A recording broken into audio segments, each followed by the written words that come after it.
আর 5 minute আছে আর 3 minute আছে কয় না আপনারা দেশে আমরা দেশে কয় কইয়া দেন কয় না কত মিনিটেই খাবার শেষ জানাই আর আগে জামানা দেখছেন সারা রাত না খাইয়া রইছে এর পরের দিন আবার কি রাত হইলে আবার রাত্রি হওয়া পর্যন্ত অপেক্ষমান থাকি আমরা যে ইফতারের জন্য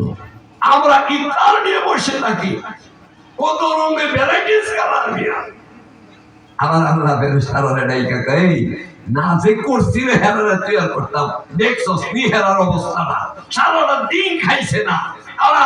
সাধনা করছে আমি আল্লাহর হুকুম তারা পালন করছে তোমরা সাক্ষী থাকো আমি আল্লাহ এদের জন্য 2টা খুশি দিলাম কয়টা খুশি